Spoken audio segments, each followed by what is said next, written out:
Naam, ni Jumapili tarehe 22 mwezi Agosti mwaka huu 2021. Popote ulipo Jumapili hii, natumai mtazamaji umeshinda vyema kabisa. Karibu tujumuike. Hizi ni taarifa za MBIU Wikendi. Tuanze na vidokezo. Mwili wa bwana mmoja wapatikana bila kichwa katika mtaa wa Mirera mjini Naivasha, kaunti ya Nakuru. Vyombo vya usalama vya kutana na washikadau katika kaunti ya Laikipia kujadiliana tatizo la mashamba baina ya wawekezaji na wafugaji kutoka kaunti jirani. Hisia mbalimbali zinaendelea kuchangiwa na baadhi ya wabunge nchini kutokana na uamuzi wa mahakama ya rufaa kusimamisha mchakato wa mabadiliko ya katiba nchini BBI. Sometimes we feel very sorry for them because they have saved so little. Even if they come to collect their benefits, it isn't that much. Na idadi ya Wakenya wanaoitisha akiba zao kutoka kwa NSSF yapanda kwa kiwango kikubwa katika muda wa mwaka mmoja uliopita kutokana na corona.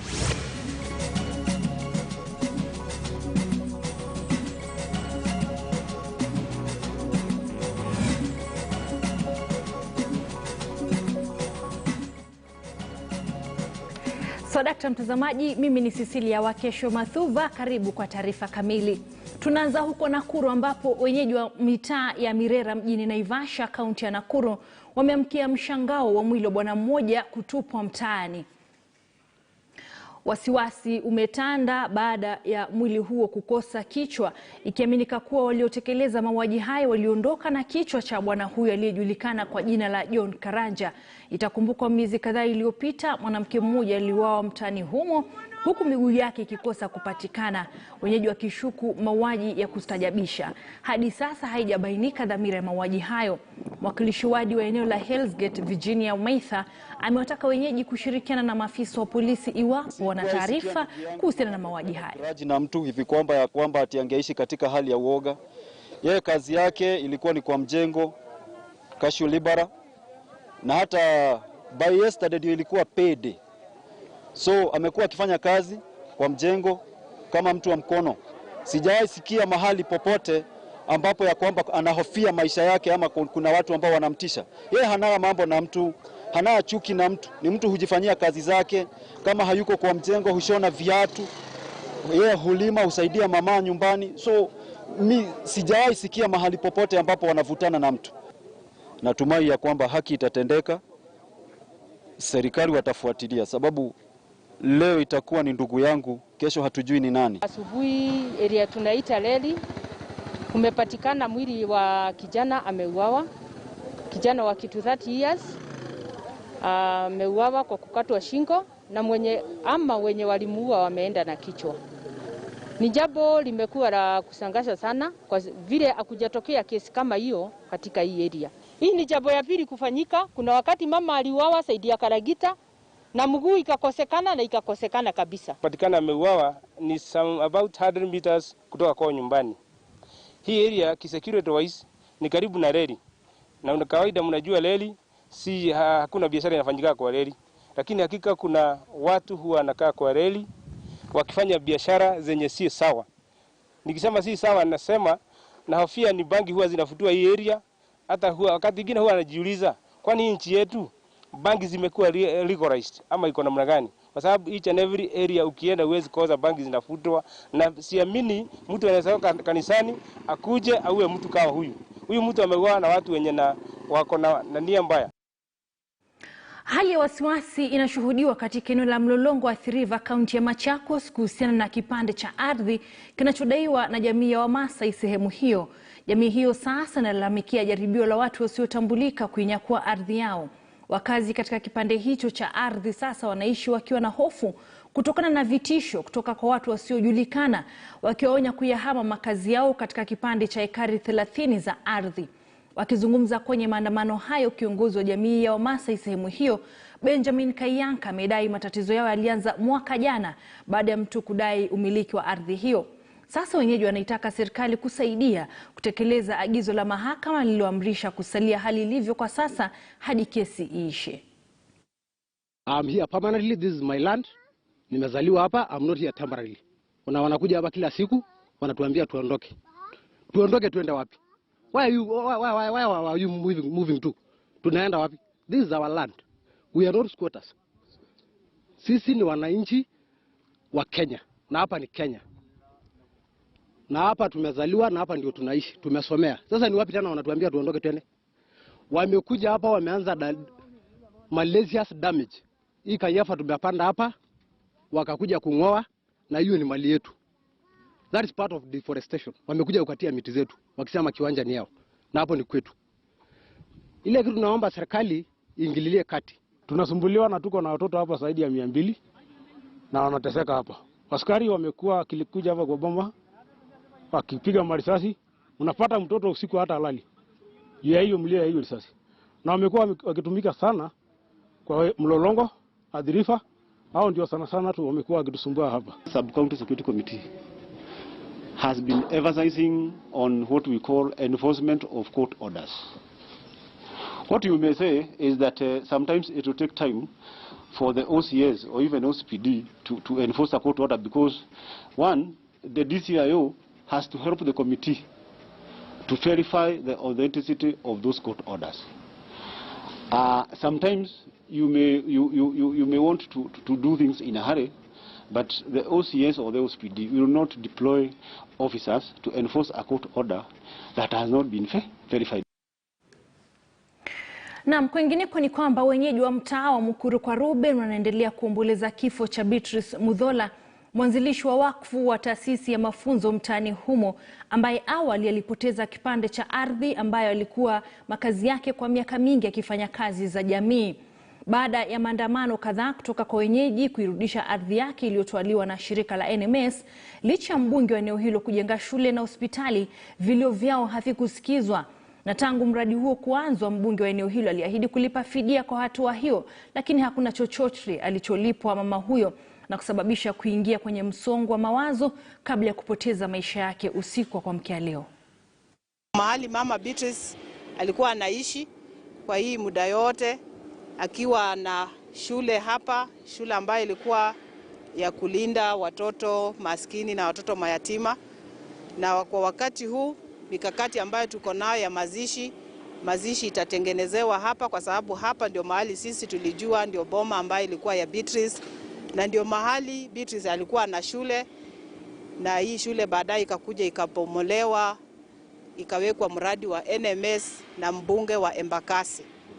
Na kupitia kwa hizo changamoto zote ambazo mama Beatrice alipitia ndani, ziliweza kusababisha ugonjwa wa moyo, wa blood pressure kwake, na ulcers ambazo zimefika mahali zikamaliza maisha yake. Nimekuwa na mama tangu aingia hapa, pressure ilipanda. Hakuamini uwanja yake ndiye imejengwa hospitali, ndiye imejengwa shule, na hajapewa compensation yoyote, hajaonyeshwa mahali ya kukaa. So hiyo ndiye imepea mama pressure, na ndio maana ametuacha siku ya leo. About NMS, Mr. Mbadhi alifanya mbaya sana kutokompensate mama, kwa sababu hospitali ika hapa inahudumia wanakijiji wa Ruben, shule ndiyo inajengwa. Na wanasema mti mkuu unapoanguka basi ndege huwa mashakani. Tunawafariji wote waliofikwa na msiba huo. Na katika jitihada za kulinda maslahi ya wamiliki mashamba huko Laikipia kutokana na wafugaji wanaovamia mashamba yao kulisha mifugo na kutafuta maji kutoka kaunti jirani, serikali imeingilia kati na kutoa mwelekeo. Serikali imeshikilia kuwa changamoto zinazowakabili wenyeji na wekezaji kaunti ya Laikipia zinahitaji jitihada za kila mshikadau ili kuja na suluhu ya kudumu. Katibu mwandamizi katika Wizara ya Usalama wa Ndani Moffat Kangi na mratibu wa usalama wa ukanda wa Bonde la Ufa George Natembea waliongoza majadiliano na washikadau katika maeneo bunge ya Laikipia West na North huko Olmoran, ambako walisisitiza kushirikishwa kwa watu wote wakiwemo wafugaji ili kuhakikisha kuwa wanapambana na changamoto zote zinazowakabili. Ngwashi hatuna amani yote, na imefikia mahali sasa hata kama serikali ilikuwa hapa, tunasikia kuna mkubwa fulani alikuwa hapa, lakini sisi raia tungetaka tuambiwe ni nini ilikuwa naendelea, ni amani gani ilikuwa nafanywa hapa, kwa sababu sisi tuko na shida. Sisi wengine wazee ambao tuko wazee sasa tunalala nje, na ile miaka ambao tuko nayo hatustahili kulala nje. Right now ng'ombe zangu haziko nyumbani kwangu. We are concerned just like you are that you are not able to do business in the kind of environment that you envisage for this area. Therefore, that is why the CS personally came here to engage with you. And since government has that responsibility of ensuring security, he did come and issued instructions that have now been sent to come and follow up. Leo serikali ya Uhuru Kenyatta kupitia ofisi ya Interior walikuwa wametuma maofisa wote ambao wanahusika na usalama katika hili eneo la Laikipia Magharibi. Ukweli ni kwamba na sisi wote tunaelewa ni kwamba eneo hili limekuwa na tatizo kidogo la kiusalama. Na yale mambo ambayo tumejadili hapa ni ya kuhakikisha kwamba usalama umerejea katika hili eneo. Na kwingineko ni kwamba familia kadhaa zimeachwa bila makao baada ya zaidi ya makazi 10 katika mtaa Mwangaza huko Isiolo kubomolewa alfajiri ya leo akiwa amelala wakati mstawishaji mmoja wa kibinafsi kudai umiliki wa ardhi hiyo. Hata hivyo, wakazi waliojawa na ghadhabu waliwashinda nguvu maafisa wa polisi waliokuwa wakipeana ulinzi wakati wa bomoa hiyo na pia kuyatia moto matingatinga yao na kuanza maandamano iliyosababisha kufungwa kwa barabara kuu ya Isiolo kuelekea Meru. Wakazi hao wamedai kumtambua tajiri mmoja anayedai umiliki wa ardhi hiyo na wameapa kutoondoka sehemu hiyo kwa kuwa wamekuwa wakipata nyumbani ama wakiita nyumbani na hawana sehemu nyingine ya kwenda. Tumesikitika kwa dhuluma ambayo imefanyiwa watu wa Mwangaza leo asubuhi. Na hii ni kitu ambayo tumekuwa tukilia kila siku. Watu wa Mwangaza wamehangaishwa. Watu wamekuja saa 9 ya usiku na ukiwa wakati wa curfew. Hatujaisikia curfew kama kuna gari zinaweza kuja kuamsha watu, wakiangushia watoto mawe, watu wakiangushiwa manyumba. Mnaona vile kuko saa hizi wakati wa curfew, na kuna serikali ambayo tunasema inatuchunga. Wakati wa curfew watu wanafanyiwa hivyo.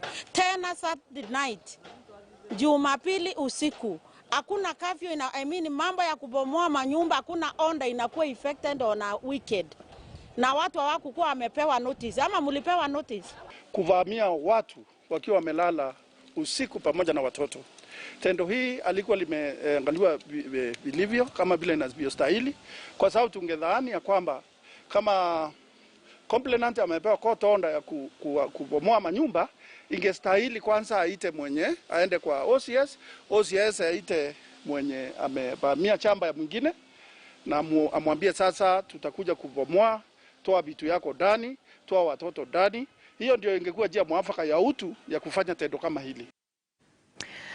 Idadi ya watu wanaotafuta kupewa fedha zao za kuwekeza kutoka kwa hazina ya kitaifa kuhusu kustaafu yani NSSF sasa imepanda kwa 60% kwa kipindi cha mwaka mmoja uliopita. Hali hii imesababishwa na tandavu ya homa ya corona ambayo imesababisha mamia ya wafanyakazi kupoteza nafasi zao za ajira, hali inayolazimu kuanza kufuatilia fedha zao kabla ya umri wa kustaafu.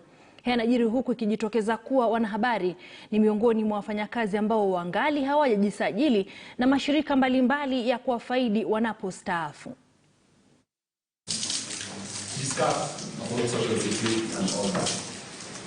Let us think outside the box. Let us this start video rehash.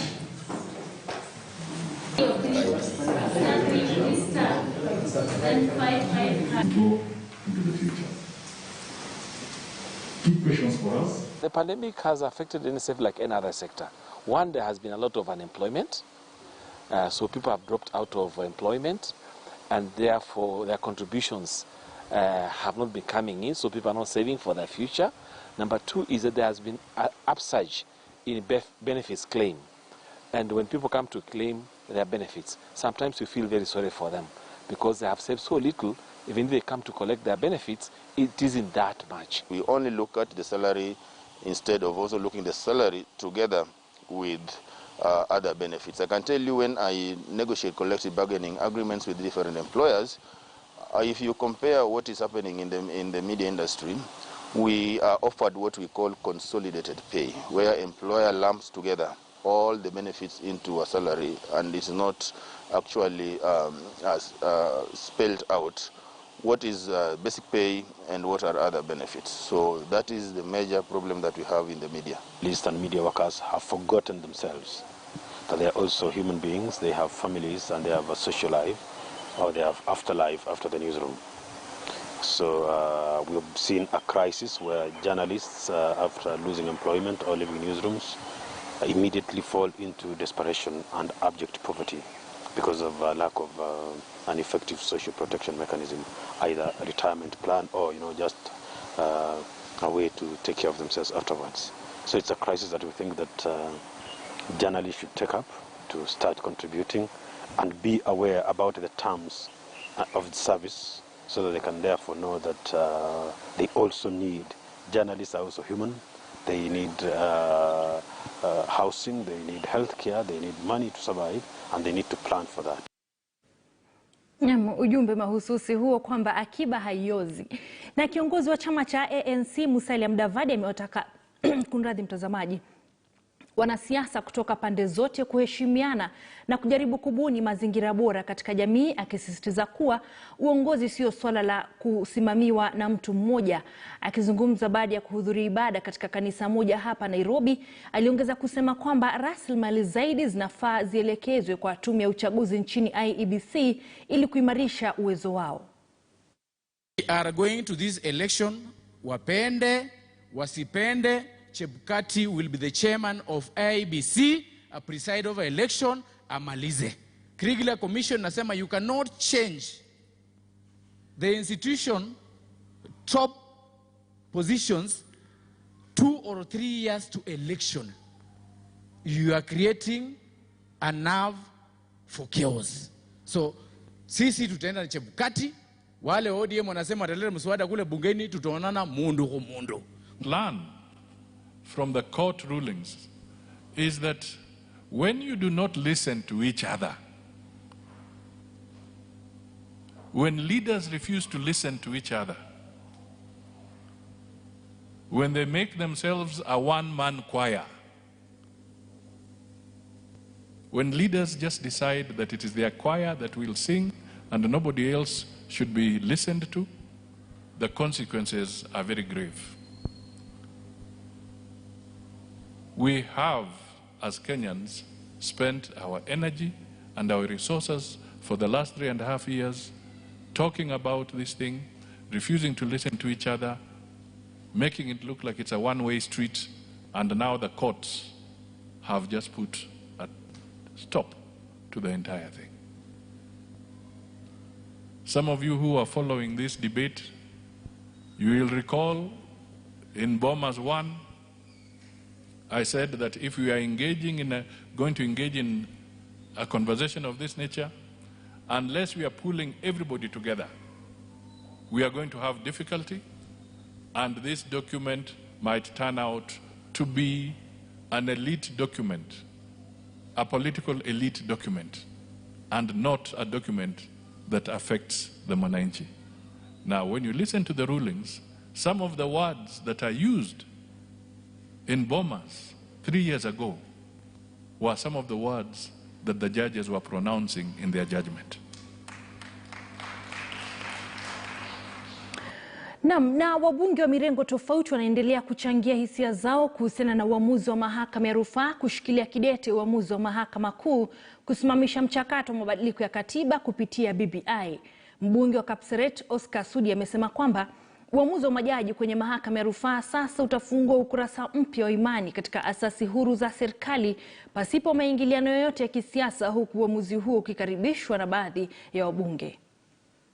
Maneno yalifanyika juzi. Sio hawa charges walifanya hayo maneno. Ni Mungu aliyejua mbinguni ndiye alifanya hayo maneno. Ndiye alisema this is wrong. Na ndiye akakomesha watapeli na wakora. Ukiona kiongozi wa nchi mwenye unaitwa Kenya 1, yani wewe ndio Kenya 1, ndio sasa sisi wengine wote tufuate. Unaenda kwa kona fulani unapangia wa Kenya ati tunataka tubadilishe katiba, ndio huyu akuwe prime minister, huyu akuwe sijui nani, mtoto ya moyo asikose, sijui mtoto amsali asikose, sijui. Hapana, katiba ya Kenya ni katiba ya Wakenya milioni 50. Wacha Wakenya waamue. Wacha Wakenya wapige kura kwa haki yao. Wacha Wakenya wasimame wakijua huyu ni kiongozi mwenye anaweza kutujengea shule, mwenye anaweza kutuletea maji, mwenye anaenda kanisani anaweza kutujengea kanisa, mwenye hako na maono, alafu Wakenya wenyewe wafanye nini? Waamue. The constitution is not meant to be for a particular individual. It is meant to be for every Kenyan. And those who are actually celebrating today, they are celebrating courtesy of what us, our brigade and our party leader fought for. Some of them were against the constitution to be changed, which gave the judiciary true independence. It will always be remembered. So yeah, we appreciate the hard work that the judiciary has put into place. What is most important is that the constitution is what remains supreme. And the same constitution gives people who feel, you know, you have to understand the BBI was not signed by 1 or 2 individuals. It was signed by millions of Kenyans who are pro that particular movement. So it is anyone's right to be able to take this matter to the Supreme Court. I'm aware, I've seen a notification that the Solicitor General has indicated that they might decide to do that. It is up to any person, and by the way, it is not just the Supreme Court alone. Na wakati huo baadhi ya viongozi wa chama cha Safina sasa wamekaribisha uamuzi wa mahakama ya rufaa ulioshikilia uamuzi wa mahakama kuu kutupilia mbali mswada wa marekebisho ya katiba, yani BBI. Viongozi hao sasa wanapendekeza haja ya kutekelezwa kwa katiba ya mwaka 2010 baada ya kubadilisha yaliyomo ndani yake. Ni party leader wetu ni constitutional lawyer, na alikuwa natuambia kila wakati hawa watu ni wanatupa wakati na pesa za watu. Kwa hivyo sisi tulikuwa kutoka mwelekeo, kutoka mwanzo tulikuwa tunajua hiyo itatupiliwa mbali, na tunashukuru hao majaji kwa vile walichukua hiyo hatua. Tunasema hii inaonekana ni kama, unajua hii ni kama vile serikali unasikia inapinduliwa. Ni constitution ilikuwa inapinduliwa, na hii constitution ni ya wananchi. Hata tunasema kama ingekuwa inajulikana kama yani Kenya ingekuwa imeendelea mbele sana kisiasa, hao watu ambao wote wametuma watu waingie kutupa pesa ya nchi namna hiyo, mambo ya BBI, wote wanatakiwa wapelekwe kotini. Katiba yenye tuko nayo sasa hata tujaitekeleza. Tulikuwa tunaomba tuitekeleze kwanza, hiyo ingine ikuje baadaye. Na hiyo mambo ya na mbunge wa Mugirango Kaskazini Joash Nyamoko ameisifu hatua ya kutopita kwa mpango wa BBI, akilaumu kutomakinika kwa washauri wa Rais Uhuru Kenyatta. Akizungumza na wanahabari mjini Wote, kaunti ya Makueni, Nyamoko amesema uamuzi dhidi ya BBI ni ujumbe wazi kwa Rais Uhuru Kenyatta na washikadau wengine wa BBI kuwa dosari ilikuwa miongoni mwao. Mbunge huyo ameongeza kuwa kutohusisha umma na wabunge kwenye mchakato mzima kulichangia kuanguka kwake. Naye mbunge wa Keyo Kusini Daniel Rono akisema uamuzi huo ni ushindi kwa umma na sheria inayoongoza nchi. Unlike 1963, maybe we had very good advisors, people who could come and advise the president. Because you see, this is an egg on the face of the president. Because had we gotten people who could give a proper advice to the president, maybe you could have done things differently. Of course, there's a clamor for the constitution review, but we are saying let's follow the law the way it says it should be followed. You see, there was an issue of public participation. I can tell you for a fact that had we even involved the members of parliament, had we involved the MCAs, we could have achieved better results than this trickle-down effect. We cannot run away kwa sheria. Sheria lazima isimame. Na sasa lazima sasa waende warudi sasa ile boardroom yao. Viongozi warudi boardroom yao na waongelee mzuri sana ile coalition walikuwa nataka. Lakini sisi maombi yetu ni kwamba wanaume wangejitokeza waende kwa debe. Mambo ya kushikana sijui ni ya nini. Waende kwa debe, wananchi waamue viongozi yao. Na hivyo ndivyo inatakana kuwa. Naam, tukiachana na hayo ya kauli za BBI ni kwamba mwanafunzi mmoja wa kike wa umri wa miaka 16 Rasmit Kaur ameandikisha historia kwa kushinda kundi la wachezaji wa gofu 200 kwenye mchuano maalum wa mwaka 2021 wa shirika la Standard Group uliofanyika katika eneo la Par 71 katika uwanja wa gofu wa Nyali, kaunti ya Mombasa. Mwanadada huyu alijinyakulia alama 41 kwenye mchuano huo na kuibuka mshindi na hivyo kusajili ushindi wake wa kwanza baada ya kipindi kigumu cha corona. Fami Bajaber alikuwa mshindi wa kwanza kwenye kitengo cha wanaume kwa alama 40 baada ya kujizolea alama sawa na Joseph Kaguru, huku nafasi ya tatu ikichukuliwa na Sanjay Kotecha. Shirika la Standard Group lilifadhili mchuano huo wa siku nzima kwa ushirikiano na kampuni ya Saliani Properties chini ya kauli mbiu On the Cause for the Green Cause. Madhumuni yakiwa ni kuhamasisha umma kuhusu mabadiliko ya hali ya anga yanayoshuhudiwa kote nchini. We look forward to Standard coming back next year to the coast when I shall try to defend my win. Thank you. God bless. It's been an honor to welcome Standard Media again here to Nyali. We feel very honored and very humbled that you chose Nyali. As you know, Standard Media demands high quality and high standards, just like Nyali. So we are proud to flock together with Standard like the proverbial birds of a feather. When we come for such events, I don't look at them as just a simple sponsorship. It's an opportunity to interact, it's an opportunity to get feedback, and most importantly, it's an opportunity to say thank you for the support. I know golf clubs tend to be the ones that appreciate sponsorships, especially in these days of the pandemic where sponsorships have dried up. But I believe any corporate that can afford a budget, it's the one that should be saying thank you for being hosted by the club, because it's not every day you get serious Kenyans sitting, listening, and willing to stay. I mean, look at the hour and people are still here. So we shall always strive to do this. From this year, we want our golf tournament to have purpose. Not that the past didn't have purpose, but we are adding to the purpose. One of our pillars as an organization is around environmental conservation and climate impact. And we want to set the ball rolling, but in the process invite other organizations or other individuals to come on board, because as you all know, things are changing. If we don't start that change that we keep complaining about, as Mother Teresa said, if you want a clean world, start by cleaning your doorstep. So for us, we want to start by pushing this climate change, the green impact thing at our doorstep. Naam, kwa taarifa hiyo mtazamaji, ni ruhusu nitamatishe MBIU Wikendi. Mwendo wa saa 11 utaungana naye Mwalimu Franco Tieno na kipindi Dau la Elimu, na kisha baadaye Paul Nabiswa na kipindi cha siasa za kanda.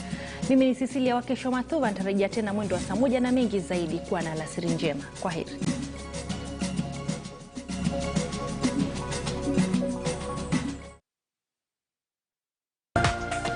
This is